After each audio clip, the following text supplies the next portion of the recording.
other things before, and it's just a long, drawn-out process. Always is.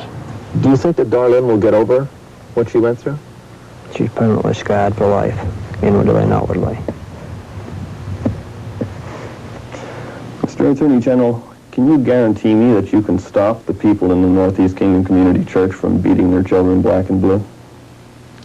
I cannot, but I can tell you that we will take all reasonable steps within the law to assure that if children are beaten black and blue, they will be prosecuted, and if we can find enough credible evidence that the beating of children black and blue is widespread, we will take appropriate response at that time to make sure that it doesn't happen again. How long are you willing to keep this up? I mean, how long can you keep going the way you've been going for the last few months? I don't know. You think about them every day and wake up through the night thinking about it, and you just don't know. Do you believe you're going to see your son come back to the family again soon? We just keep hoping. So how do you feel about that place you lived in for so long now, looking back at it now? Well, I don't know, I feel sorry for the people that live there. That are really too blind to see really what's going on. Do you feel a long way from here now? I feel weird. I really do, because I know I'm not a part of it anymore. And there's nothing they can do to hurt me. Most of the members of the Northeast Kingdom Community Church are good followers. If their leader tells them to move on, once again, they will go. They believe they're following the voice of God, a voice that tells them to beat even the smallest of their children with rods, a voice which has prophesied persecution and even death may await them. In the court action against the church, they see the prophecies beginning to come true. For the Journal, I'm Terence McKenna in Island Pond, Vermont. The Kingdom and the Children was produced by Alan Handel. Members of the Northeast Kingdom Church could face new charges in connection with the illegal disposal of babies' bodies, specifically in the grave discovered in the course of taping tonight's documentary. The charge carries a maximum 5-year prison term.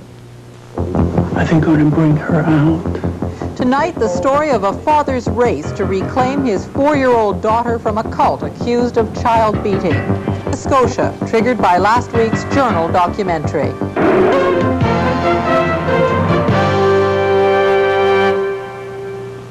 Last week, the Journal told the story of The Kingdom and the Children, a documentary about a fundamentalist religious organization in Vermont that is accused of brutalizing its children. The broadcast of that story triggered a series of dramatic events over the last week in Nova Scotia, where the cult leaders were discovered setting up a new community. A Journal documentary crew was in Nova Scotia to follow a father's desperate search for the 4-year-old girl taken from him by the cult 2 years ago. Tonight, a brief retelling of the pertinent highlights of last week's documentary, followed by an update of our story, The Kingdom and the Children. The Journal's Terence McKenna reports. The story begins in the small, quiet town of Island Pond, Vermont, where the Northeast Kingdom Community Church settled in 1980. They lived a back-to-basics communal life, buying a lot of big houses and starting several businesses, including a health food delicatessen where they also hold church services. They are led by a man named Albert Eugene Spriggs, a one-time carnival barker who found religion and started a church in Chattanooga, Tennessee. There he soon ran into trouble with the authorities over his preoccupation with these biblical teachings on child discipline. Foolishness is bound in the heart of a child, but the rod of correction shall drive it far from him. The blueness of the wound cleanseth away evil. Thou shalt beat him with the rod, and shalt deliver his soul from hell. Church defectors like Carol and Arthur Freitag say that the Spriggs biblical interpretation has led to the severe and frequent beatings of children. It's not unusual for them to discipline them 15 to 20 times a day with a long rod. Defectors believe that the church is a cult which is dangerous because members are brainwashed. There are people at the church now who openly profess that if they were told to kill, that they would kill, and if they were told to take poison, they would take poison. But most of the controversy around the Northeast Kingdom Church concerns child abuse. Church defectors like Mike Taylor can't believe how badly they beat children with rods. I never drew blood on any child, but I disciplined a child to the point of the blood being seen on the top of the welt. But, I mean, at that point, I knew it was time to stop. Church leader Albert Spriggs left the United States, living for a while in this chateau in the south of France. Although he and his wife have no children, Spriggs took this little girl, Lydia Matatall, away from her mother, a church member, and claimed her as his own. He renamed her Hephzibah Salem Spriggs. Lydia's real father is Juan Matatall, who left the church and his wife 2 years ago.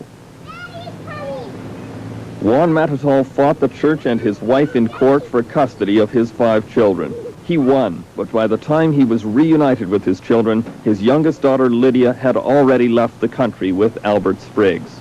They say it's with my wife's consent, but my wife has no control of her thoughts. Her thoughts are Spriggs' thoughts. They have devoured her mind. Last spring, Albert Spriggs was photographed traveling in Europe with Lydia Matatall, and he was sending graphic letters back to Island Pawn about the severe discipline he was giving her. Our documentary also told the story of the 7-hour-long beating of 13-year-old Darlene Church by this man, Eddie Wiseman, a church elder who is second in command to Albert Spriggs. Eddie Wiseman told me to stand up by the window and put my hands on the windowsill. And so I did, and he goes, I don't want you to scream loud. And so I tried. And a couple times I cried out, I can't bear it, I can't hold it. He goes, yes, you can. What was going through your head when you were watching the elders of the church beat your daughter in front of you? I could hear it, but I couldn't see the literal marks until after it was over. She turned. She tried to turn away from them all the time as they was hitting her. She was told to stand straight up. And I was scared, I guess. Brainwashed still. Not now, but I was then. Last August, Vermont authorities finally moved to stop the alleged child abuse. Charles Edward Wiseman was charged with the assault of Darlene Church. He was banned from leaving the country pending trial, but the church elders were reportedly thinking of picking up their children and fleeing the authorities, and so they looked to Canada. The morning after our documentary, The Kingdom and the Children, was on the air, we received several telephone calls from this area near the southern tip of Nova Scotia. The RCMP detachment in nearby Barrington Passage confirmed to us that Albert Spriggs and his group had moved into this house near the beginning of July. It wasn't the only property they had acquired in the area. They bought or leased several large houses and are apparently planning to move about 50 people into them by the end of the month. The members are supposed to begin work transforming this recently purchased schoolhouse into another health food delicatessen and church. They have also purchased this boat shop on Cape Sable Island, where they intend to construct an ocean-going boat from steel they have already acquired. Their dream is to move members freely back and forth to Europe. We were told that Albert Spriggs and his wife had lived in Nova Scotia all summer with Lydia Matatall, whom they introduced to neighbors as their daughter Salem. 3 weeks ago, Spriggs and his wife left this Nova Scotia house for a visit to Quebec, leaving Lydia in the care of a woman they called Hannah Newsom. Ostensibly her babysitter, Hannah Newsom was actually Lydia's real mother, Cynthia Matatall. We passed that information on to Lydia's real father, Juan Matatall, who has been awarded legal custody of the girl in the United States. Last Thursday, Juan Matatall arrived in Nova Scotia to look for a daughter he hasn't seen in 2 years. Aided by a Canadian attorney, Juan Matatall and his lawyer Thomas Donnellan received permission from the Nova Scotia court to legally seize custody of Lydia, pending the final outcome of their custody battle. By the time they arrived, Lydia and her mother had been hidden away because of the broadcast of their story on the Journal last Monday. All that was known was that they were taken away from the house in this car, a white Mercury station wagon. The RCMP in nearby Barrington Passage reviewed the entire history of the church and decided to help find Lydia Matatall and execute the Canadian court order. Constable Gary McGregor was assigned to the case. After one full day of waiting, the white station wagon sought by the police showed up at the church's main house on Cape Sable Island. Just moments later, church elder Eddie Wiseman arrived unexpectedly at the same house. By leaving the United States, he violated the conditions of his release pending the child abuse trial in Vermont. By nightfall, Juan Matatall knew that he would have only one chance to execute his court order. He had to be sure that Lydia was in the house. He told me that he crept up to look in the windows, but then saw people coming out of the house. And I saw a woman with a child in her arms, and they got into the white station wagon. And I couldn't tell who the woman was. I suspected it was Hannah or Cynthia, my wife. And I thought that that was probably Lydia that she had in her arms. And so I laid down low, because when they turned the car around, they would have shined their lights right on me. So I lay down on the tall grass and I waited for them to go out. At this point, I was just hoping and praying that you guys were following that car. We did accompany lawyer Tom Donnellan in pursuit of the white car, on the assumption that Lydia Matatall was inside or that the car would lead to her hiding place. These TV pictures of the cars were recorded later to help tell the story of the actual car chase. The white car took evasive action, but we watched from a distance as the station wagon rendezvoused with a red Volkswagen Rabbit. The passengers seemed to switch cars in the darkness. After the passenger switch, we watched the white car drive away, but we began following the red Volkswagen Rabbit, which had Quebec registration. 25 miles later, it stopped briefly in the town of Shelburne, where the car's license number and direction was reported to the RCMP. It's Liverpool car, Barrington calling. A police roadblock was Juan Matatall's last hope to stop the car and serve the custody order. A Rabbit with Quebec license plates. Constable McGregor ordered the Volkswagen stopped at 11 p.m. on Friday night. The person we're mainly concerned with is a 4-year-old girl with blonde hair. The RCMP detachment here in Liverpool, Nova Scotia, set up a roadblock out on Highway 103. At approximately 11:30 p.m., they stopped that red Volkswagen Rabbit with Quebec license plates. Driving was Charles Edward Wiseman. Beside him was his wife and 1-month-old daughter. But in the back seat were Cynthia Matatall and Juan Matatall's 4.5-year-old daughter, Lydia. Juan Matatall was summoned by the Liverpool police to come and identify his daughter. They told me that they had a 4-year-old child in their custody. And I went wild. I went crazy. I was sitting there just telling them how wonderful and how great they were, and how I had no words to express my joy, how happy I was, you know. The father, Juan Matatall, arrives at the Liverpool, Nova Scotia police station after 2 o'clock in the morning. He knows that the moment for which he has waited for 2 years is here, and yet he has a sense of foreboding about how his wife will react to the loss of the last of her children. He has come to claim the child his wife once gave away to cult leader Albert Spriggs, the child he believes Spriggs has beaten with a rod. Okay. His lawyer and the police tell him to calm down and be patient. You want to see your daughter. You haven't seen her for a while? I haven't seen her for over 2 years. Okay. Thomas Donnellan is acting as a middleman between Cynthia and Juan Matatall. Are they going to bring her out? While Juan waits nervously in the next room, Mr. Donnellan prepares Cynthia Matatall to face the judgment of the courts. Why don't you wait? Why don't you give it a this, okay? He brings in the court sheriff to officially remove the child Lydia from her mother's care. The confrontation is hard to witness. Are you Cynthia Matatall? This is the harsh justice of saving children from a destructive cult. Are you Cynthia Matatall? My name is Kendall Stoddard, sheriff. And what I have here is a court order signed by Judge John Camo, giving interim custody of Lydia Matatal to one Juan Matatal until November the 16th, which is on a Wednesday at Barrington at 10 o'clock. There is to be an application can be heard for the custody of Lydia. That is a summons for you to appear on the 16th of November.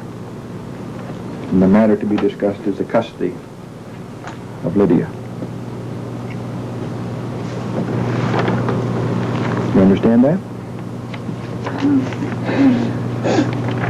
I'm afraid I have to take the child. Cynthia Matatal composes herself for the child's departure. Juan prepares to encounter a daughter who doesn't know him.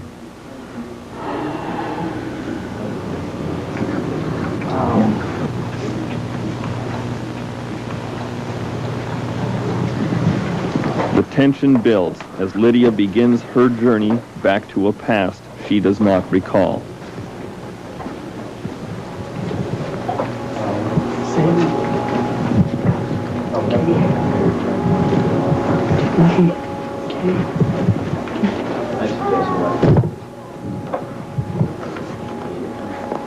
He knows about Talk to your mom a little bit, so that she knows that everything's all right, okay? You know who I am? We don't want the authority to arrest him. You don't know who I am? You have that. Oh, yeah. I'm your dad. I'm your real dad. You remember your sisters? You remember Jennifer? You remember Anna? You remember Heather? And Sammy? Well, we're going to go see them. That make you happy? Huh? Yeah, we're going to go see your brothers and your sisters. That'll make you happy, won't it? Okay. Are you tired? Maybe we can find a place and we can go to sleep. Are you hungry or thirsty? Huh? You're saying yes to everything. At 3:30 a.m., the white station wagon first involved in the car chase arrives. Silly job, eh? Jeannot Plourde, the key man in building the church in Canada, has come to recover his brethren from the police. With him is Steve Mavety, the loyal lieutenant to Albert Spriggs, who has been safely hiding Lydia and her mother for the past few days.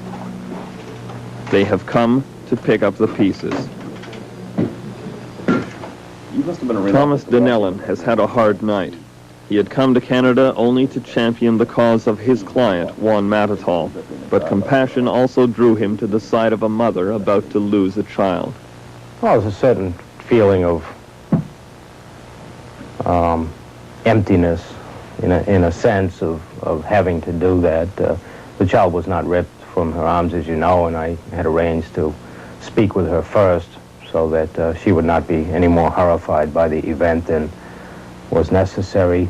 She appeared towards the end of the process, after the sheriff had served the custody order upon her, to be much more resigned, almost believing that it was the Lord's will that if this thing would happen the way that it did happen, that it was the Lord's will and there was nothing that she or anybody else could do to divert that will. I had no pleasure in the suffering that she's going through. I have no pleasure in that, because I know that it's not her fault. Gene Spriggs and Eddie Weissman are the ones that are responsible. I forgive her, and I have nothing against her. I hope she can forgive me. There were no outward scars found on Lydia Matatal's body from the discipline she has received. Her father will find out on October 25th whether his temporary custody will become permanent. Lydia began her new life with her old family on a bright new day. The outlook for the church's future is darker. Jeannot Plourde's efforts to bring the church to Nova Scotia appear to be in a shambles. The police and the immigration authorities are now aware of their presence.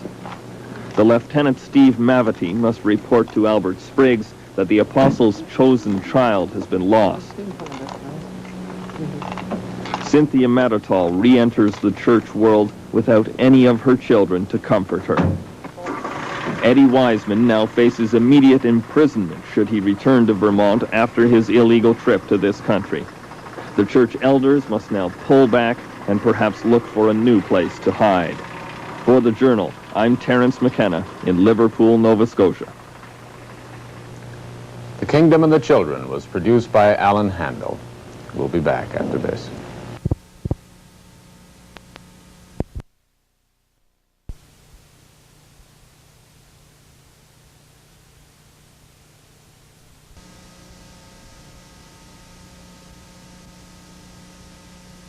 Of children go missing. Many are abducted not by kidnappers, but by one of their own parents. No one knows that better than the two mothers you're about to meet as they look for their missing children in Nova Scotia. Here's the CBC's Glenn Deere. Last month, Judy Seymour got a court order to see her son Michael 3 days